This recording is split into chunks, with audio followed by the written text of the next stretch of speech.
என்னோட first salary நான் வாங்குனது 21,000 சென்னையில. அதில வந்து எங்க அம்மாக்கு வந்து நான் ஃபர்ஸ்ட்டு ரிங் வாங்கி குடுத்தேன். அதுதான் வந்து என்னோட ஃபர்ஸ்ட்டு சேலரி. நான் வந்து என்னோட நர்சிங் ஜர்னிய வந்து காலேஜ் முடிச்சதுக்கப்புறம் ஹோம் கேர்லேருந்து ஸ்டார்ட் பண்ணிட்டேன். ஸோ ஹோம் கேர்ன்னும்போது சென்னையில ஒரு மல்டி ஸ்பெஷாலிட்டி ஹாஸ்பிட்டல் இருக்கு. அதனுடைய ஹோம் கேர்ல போய் ஜாயின் பண்ணேன். அவங்க வந்து ஃபர்ஸ்ட் எடுத்தோனே ஏன்னா நம்ம வந்து ஃப்ரெஷர்ன்றதுனால, அவங்க வந்து நமக்கு 1 மந்த் வந்து ட்ரெய்னிங் குடுத்தாங்க. ட்ரெய்னிங் முடிச்சுட்டு அப்பயும் பெட் சைட்ல பேஷண்ட் எக்ஸ்பீரியன்ஸ் எல்லாமே குடுத்தாங்க. 1 மந்த். ஆனா, அதுக்கப்புறம் முடிச்சுட்டு நாங்க பேஷண்ட் சைட்ல போம்போது, நான் வந்து என்ன ஃபீல் பண்ணேன்னா, ஹோம் கேர்ல நர்சிங்ல வந்து எனக்கு ரெஸ்பெக்ட் இல்ல அப்டின்ற மாதிரி ஃபீல் பண்ணேன். சேலரி எல்லாமே ஓகே.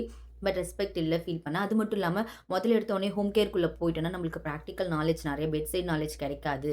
அப்டின்னு சொல்லிட்டு நான் வந்து அந்த ஜாப குவிட் பண்ணி 21,000 சேலரி ஜாப் வந்து குவிட் பண்ணிட்டு, பெங்களூர்ல 8,000 சேலரிக்காக ஒரு ரிசர்ச் ஹாஸ்பிட்டல்ல போய் ஜாயின் பண்ணேன்.